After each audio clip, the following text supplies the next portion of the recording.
नमस्कार, स्वागत है साहित्यिक झरोखा चैनल पर। आज हम करेंगे विष्णु प्रभाकर जी द्वारा रचित जीवनी आवारा मसीहा। तो आइए इसके बारे में जानते हैं। देखिए, सबसे पहले अगर बात करें तो आवारा जो मसीहा रचना है ये किस पर आधारित है? शरत चंद्र चट्टोपाध्याय की जीवनी पर आधारित है। यानी किसका जीवन को चित्रित किया गया है आवारा मसीहा में? वो शरत चंद्र जो बंगला साहित्यकार थे या बंगला भाषा में जो रचनाएं लिखते थे उनको चित्रित किया गया है, उनके जीवन को दिखाया गया है। इस रचना का प्रकाशन वर्ष क्या है? 1974 ईस्वी है। और इसके रचनाकार कौन है? विष्णु प्रभाकर है, जिनका समय काल 1912 से 2009 ईस्वी तक है। शरत चंद्र के पिता का नाम क्या है? मोतीलाल। शरत चंद्र की माताजी का नाम था भुवनेश्वरी देवी। पद्म भूषण विष्णु प्रभाकर जी ने 1559 ईस्वी में एक किताब लिखना शुरू किया जो 1973 ईस्वी में पूरी हुई। और वो कौन सी किताब थी? वो आवारा मसीहा थी, जिसका प्रकाशन 1974 में हुआ। इस उपन्यास को पूरा करने में विष्णु प्रभाकर को 14 वर्ष का समय लगा। आवारा मसीहा लिखकर प्रभाकर जी ने हिंदी और बंगला साहित्य के बीच एक सेतु का निर्माण किया जो समूचे राष्ट्र की एकता का प्रतीक है। क्योंकि बंगला साहित्य से जुड़े हुए कौन है? शरत चंद्र चट्टोपाध्याय है। और हिंदी साहित्य की में रचना करने वाले कौन है? वो है विष्णु प्रभाकर। अब यहाँ पर बात करें तो आधुनिक हिंदी साहित्य के प्रसिद्ध जीवनीकार विष्णु प्रभाकर की कीर्ति का स्तंभ है उनकी कालजयी कृति आवारा मसीहा, जो अपराजेय कथा शिल्पी शरत चंद्र चट्टोपाध्याय की जीवनी है। हिंदी ग्रंथ रत्नाकर बंबई के अध्यक्ष श्री नाथूराम प्रेमी के आग्रह पर, देखिए वो जो प्रभाकर जी हैं वो ये जीवनी लिखना नहीं चाहते थे या इसकी ओर उनका कोई ध्यान नहीं था। जो हिंदी ग्रंथ रत्नाकर बंबई के अध्यक्ष थे, जिनका नाम क्या था? नाथूराम प्रेमी, इनके आग्रह पर उन्होंने इसकी रचना करना शुरू किया। शरत चंद्र का जीवन चरित्र काफी जटिल था। शरत चंद्र जैसे घुमक्कड़, गप्पी, आवारा किंतु अपूर्व प्रतिभाशाली, ममतामयी, अंतर्मुखी लेखक का संपूर्ण प्रामाणिक जीवन चरित्र लिखना तो और भी ज्यादा कठिन कार्य है। इस जीवनी के निर्माण में विष्णु जी ने अपने जीवन के 14 वर्ष व्यतीत किए। तब कहीं सामग्री प्रमाण के रूप में उपलब्ध हुई। बंगाली उपन्यास सम्राट शरत चंद्र के संपर्क में विष्णु जी कभी नहीं आए, किंतु बाह्य एवं अंत्य साक्ष्य के बल पर प्रामाणिक रूप से आवारा मसीहा का सृजन किया। देखिए, जिसको हम व्यक्तिगत रूप से जानते हैं, जिसके हम साथ रहते हैं, उसके जीवन को चरित्रित करना या उसके जीवन को शब्दों के माध्यम से अभिव्यक्ति देना काफी सरल है। लेकिन जिस व्यक्तित्व के बारे में हम जानते नहीं और जो अपने आप में भी एक अलग व्यक्तित्व के धनी व्यक्ति हैं, उनके बारे में लिखना इतना सरल नहीं था, जबकि उनकी भाषा भी दूसरी थी। यानी किसी अन्य भाषा के रचनाकार जैसे कि शरत चंद्र उपाध्याय जो है वो चट्टोपाध्याय जो है वो किस में रचना करते थे? बंगला साहित्यकार थे। और उनके बारे में लिखना इतना सरल नहीं था, लेकिन विष्णु प्रभाकर जी ने ये कार्य किया। और किसके रूप में वो सामने आया? उनकी रचना आवारा मसीहा के रूप में सामने आया।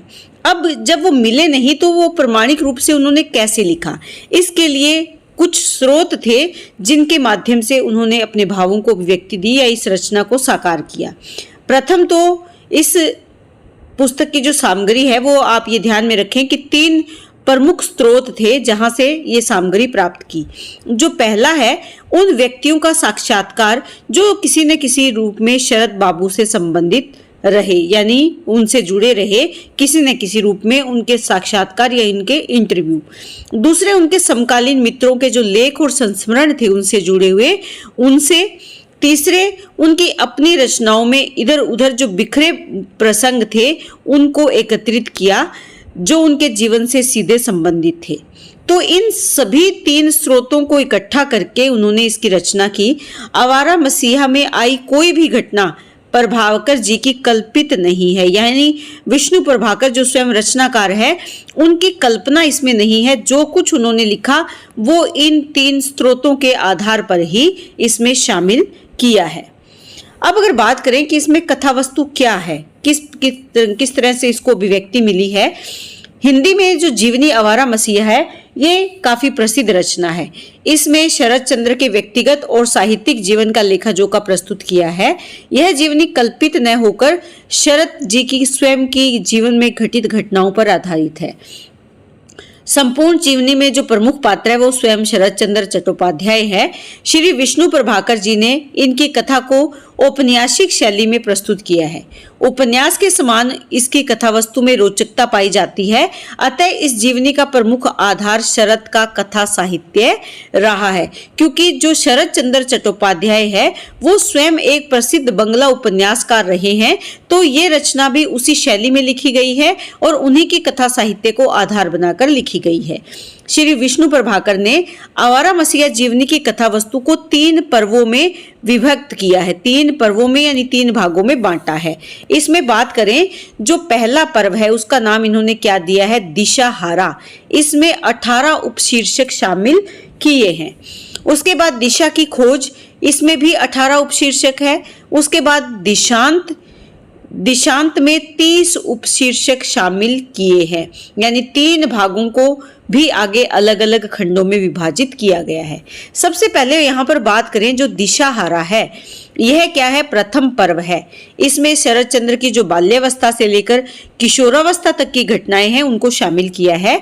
उनके बचपन में शरारतों में भी एक अत्यंत संवेदनशीलता और गंभीर व्यक्तित्व के दर्शन होते हैं, जिसका चित्रण दिशाहारा नामक पर्व में किया है। दूसरा क्या है, दिशा की खोज। साहित्यिक जीवन और दिशा की खोज को इसमें शामिल किया गया है।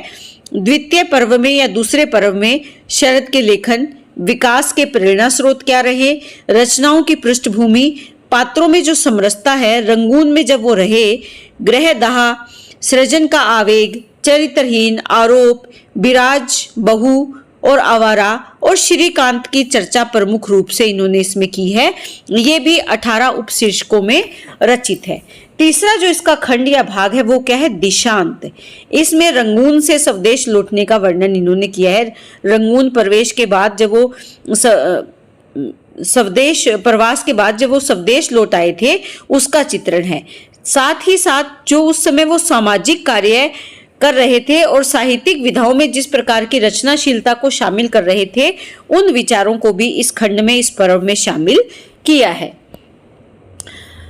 अब अगर तत्वों के आधार पर हम इसकी समीक्षा की बात करें, क्योंकि देखिए ये एक बहुत बड़ी अगर कहें तो पुस्तक मान सकते हैं, क्योंकि ये एक संपूर्ण पुस्तक है जो एक उपन्यास के रूप में मान सकते हैं। वैसे ये जीवनी है, लेकिन इस पर बहुत सारे प्रश्न बन सकते हैं। तो मैंने यहाँ जो पहला प्रश्न बनाया वो इसकी तात्विक समीक्षा या तत्वों के आधार पर समीक्षा का बनाया है। इससे संबंधित और भी अगर आपको कोई प्रश्न करना है तो उसके लिए प्लीज कमेंट बॉक्स में उसको लिखें, मैं वहां से देखकर आपको प्रश्न जरूर बना कर दूंगी। तो यहाँ पर सबसे पहले तात्विक दृष्टिकोण से देखें तो विष्णु प्रभाकर जी ने बंगाली उपन्यास सम्राट शरद चंद्र चट्टोपाध्याय की जो जीवनी है उसका नाम क्या दिया, आवारा मसीहा। वो बहुत ही कलात्मक ढंग से लिखी है। विष्णु जी ने शरद चंद्र के जीवन की घटनाओं, उनके उपन्यास साहित्य के आधार पर ही जीवनी का सृजन किया है, कल्पना का कहीं समावेश नहीं है। डॉक्टर शांति खन्ना के विचारों को अगर देखें तो वो क्या कहते हैं कि आधुनिक हिंदी का जीवनी परक साहित्य इसको उन्होंने कहा है, यानी आधुनिक हिंदी का ये क्या है, जीवनी परक साहित्य है। तत्वों के आधार से अगर हम देखें तो सबसे पहले इसमें जो वर्णय विषय है वो क्या है। जीवनी के बारे में डॉक्टर जॉनसन मानते हैं कि वही व्यक्ति जीवनी लिख सकता है जो उसके साथ खाता पीता, उठता बैठता, बोलता बतियाता रहा है। किंतु विष्णु जी न तो कभी शरद चंद्र के संपर्क में आए थे और न ही उनकी बंगला भाषा जानते थे। शरद जीवनी लिखना मानो उनके लिए एक चुनौती थी। हिंदी प्रकाशन के श्री नाथुराम प्रेमी की प्रेरणा से वे इस जीवनी का सृजन कर सके, यानी इसकी रचना कर सके। इसके साथ ही शरद साहित्य के प्रति उन्हें विशेष अनुरक्ति थी, यानी शरद चंद्र का जो साहित्य था उसमें उनकी अनुरक्ति थी या उससे लगाव था। किसको, विष्णु प्रभाकर को। वे लिखते हैं, बंगला के सुपरिचित कथाकार शरद चंद्र ने मुझे जितना प्रभावित किया उतना और किसी ने नहीं किया। ये किसके विचार हैं, विष्णु प्रभाकर के विचार हैं। शायद इसीलिए वो जीवनी लिखने के लिए प्रेरित भी हुए हैं। यहाँ पर ईला चंद्र जोशी के विचार महत्वपूर्ण है। वो कहती हैं कि शरद जैसे लेखक की आत्मा को कोरे कागज पर सजीव रूप में उतारने में सफलता प्राप्त कर सकना कोई मजाक नहीं है, विशेष करके उस लेखक की आत्मा को जिसने सारा जीवन अपने जीवन के रहस्यों को छिपाने में ही बिता दिया है। यानी वो तो खुद अपने जीवन के रहस्यों को छिपाना चाहते थे, फिर उन रहस्यों को साहित्य के माध्यम से उजागर करना, उसे कलमबद्ध करना इतना सरल नहीं है। किसके विचार है? ईलाचंद्र जोशी के विचार हैं। अतः प्रभाकर जी ने आवारा मसीहा के निर्माण में अंत्य साक्ष्य और बहिर्साक्ष्य इन दोनों पक्षों की सहायता ली। वर्ण्य विषय की उत्कृष्ट एवं सफल बनाने के लिए उसमें सत्यता, रोचकता, निष्पक्षता, सहृदयता, वैज्ञानिकता, संक्षिप्तता और सुसंगठिता आदि गुणों की आवश्यकता होती है, जो इसमें इन्होंने शामिल किए हैं। इस दृष्टिकोण से आवारा मसीहा का जो वर्ण्य विषय है बहुत ही उत्कृष्ट बन पड़ा है। देखिए, ये सभी जो पॉइंट यहाँ पर है, आप चाहे तो इनको विस्तार से लिख सकते हैं। निर्भर करता है कि पेपर में पूछा गया प्रश्न आपका कितने मार्क्स का है या कितने नंबर का है। उसके बाद दूसरा हम यहाँ पर लेंगे चरित्र चित्रण। देखिए, जीवनी का सबसे जो महत्वपूर्ण तत्व है वो क्या है? चरित्र चित्रण है। आवारा मसीहा का चरित्र नायक अमर एक कथा शिल्पी शरद चंद्र चटर्जी या चट्टोपाध्याय है। संपूर्ण कृति में शरद का जीवन व्याप्त है, यानी मुख्य पात्र कौन है यहाँ पर? शरद चंद्र जी हैं। विष्णु जी ने जीवनी में शरद साहित्य में के हुए स्त्री पुरुष पात्रों का पूर्णतः विवेचन किया है। प्रत्यक्ष संबंध में आए उपन्यास के कुछ पात्र और जीवनी के कुछ पात्र समान दिखाई देते हैं। आवारा मसीहा लिखने से पूर्व विष्णु जी ने शोधक की भांति शरद चंद्र के व्यक्तिगत जीवन और साहित्य का सूक्ष्म अध्ययन किया, परीक्षण किया और इस जीवनी में जो उनसे संबंधित स्त्री और पुरुष पात्र थे उनको चित्रित किया है। यहाँ पर प्रमुख पात्रों की अगर बात करें तो यहाँ सबसे पहले देखें तो केदारनाथ है, जो शरदचंद्र के नाना है। विंध्यावास्ती ये शरदचंद्र की नानी है। मोतीलाल शरदचंद्र के पिता। भुवनेश्वरी ये इनकी माता है। मणिंद्र ये इनके छोटे नाना है। सुरेंद्र शरदचंद्र के छोटे मामा है। अक्षय पंडित शरदचंद्र के मामा को पढ़ाने वाले शिक्षक हैं। मुसाई ये नाना के नौकर हैं। शांति शरदचंद्र की पहली पत्नी। मोक्षदा ये इनकी दूसरी पत्नी है, क्योंकि शांति की छोटी आयु में ही या कम शादी के कुछ सालों बाद ही उनका देहांत हो गया था। कृष्णदास ये मोक्षदा के पिता हैं। धीरू ये शरदचंद्र की बाल संगिनी है। अनिला ये इनकी बड़ी बहन है। तो ये प्रमुख पात्र हैं जिसमें स्त्री और पुरुष दोनों पात्रों को महत्वपूर्ण स्थान दिया गया है और दोनों के चरित्र का बहुत ही सूक्ष्मता से विश्लेषण इसमें किया गया है। उसके बाद जो हम पॉइंट बनाएंगे वो है देश काल। देखिए, जीवनी का सबसे अनिवार्य तत्व है देश काल। क्यों? क्योंकि वर्ण्य जो चरित्र है वो किसी देश या काल में ही अपना जीवन व्यतीत करता है। विष्णु प्रभाकर ने आवारा मसीहा में चरित्र नायक के व्यक्तित्व का विकास आंतरिक और बाहरी वातावरण में चित्रित किया है। आंतरिक वातावरण में नायक से संबंधित पात्रों का जो मानसिक संघर्ष है, मनोवेग है, उनका जो प्रतिकार है, ईर्ष्या, घृणा का चित्रण, और बाहरी वातावरण में देखें तो जो तत्कालीन सामाजिक, धार्मिक, सांस्कृतिक और साहित्यिक परिस्थितियां हैं उनका यथार्थ चित्रण या वर्णन हमें इसमें मिलता है। उद्देश्य के दृष्टिकोण से अगर देखें तो जीवन या जो भी चरित्र ग्रंथ प्रधान रूप से इतिहास के समान ज्ञान देने के उद्देश्य से ही लिखे जाते हैं, क्योंकि एक ऐतिहासिक रचना में भी आती है, उस समय के इतिहास का संपूर्ण चित्रण हमें यहाँ पर मिलता है। तो प्राय जीवनी लिखने के पीछे भी उद्देश्य दिखाई देता है, और वो कितने उद्देश्य माने गए हैं? 4 उद्देश्य। पहला क्या है कि स्मृति स्थायी रूप से रखना, यानी उसकी याद को हमेशा के लिए बनाए रखना। दूसरा, ज्ञान प्राप्त करना। तीसरा, अपने गौरव के लिए ग्रंथ की रचना करना। और चौथा आधुनिक उद्देश्य क्या है? सत्यता की खोज करना। इन सभी बातों में अगर देखें तो आवारा मसीहा एक परिपूर्ण रचना है। विष्णु जी ने आवारा मसीहा की भूमिका में जीवनी लिखने के उद्देश्य पर प्रकाश डाला है, और वो कहते हैं कि कभी सोचा भी ना था कि एक दिन मुझे अपराजय कथा शिल्पी शरदचंद्र की जीवनी लिखनी पड़ेगी। यह मेरा विषय नहीं था, लेकिन अचानक एक ऐसे क्षेत्र से प्रस्ताव मेरे पास आया कि स्वीकार करने को बाध्य होना पड़ा। हिंदी ग्रंथ रत्नाकर बंबई के स्वामी श्री नाथुराम प्रेमी ने शरद साहित्य का प्रमाणिक अनुवाद हिंदी में प्रकाशित किया है। उनकी इच्छा थी कि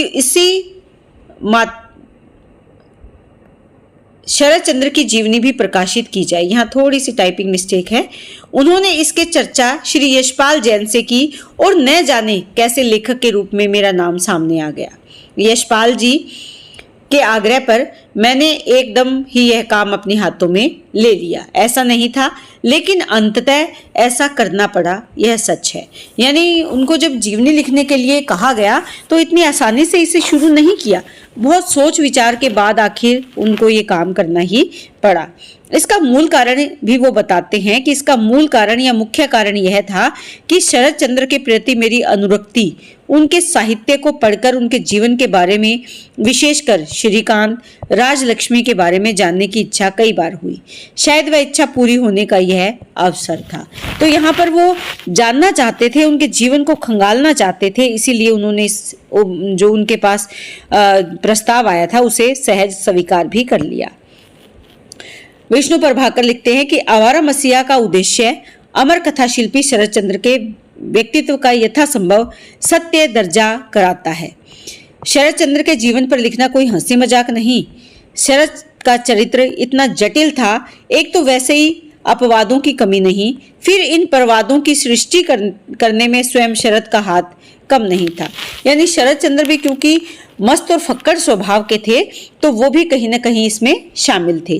भारद्वाज लिखते हैं कि आवारा मसीहा में शरद का जीवन सूर्य की रश्मियों के स्पर्श से सारी पंखुड़ियां खोल देने वाले कमल के समान खुला और खिला है।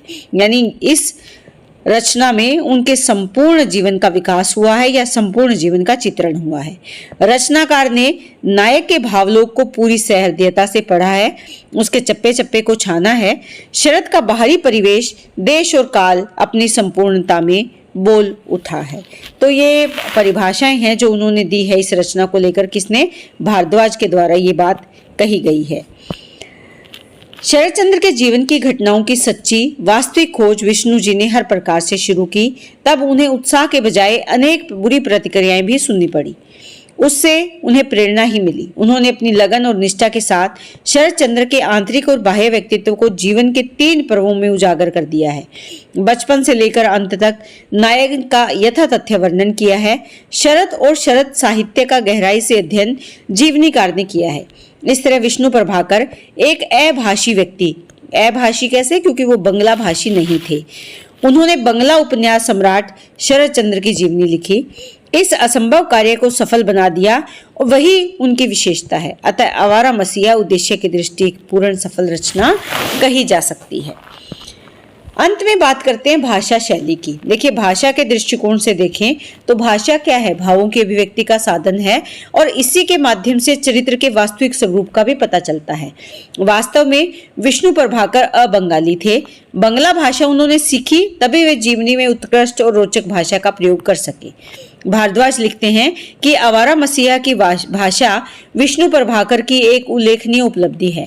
भाषा की दृष्टि से विष्णु प्रभाकर अपने आप से निकलकर ऊपर आए हैं, यानी अपने दायरे से, जिन भाषाओं के दायरे में वो जुड़े हुए थे, जिन भाषाओं को जानते थे, उनसे ऊपर उठे।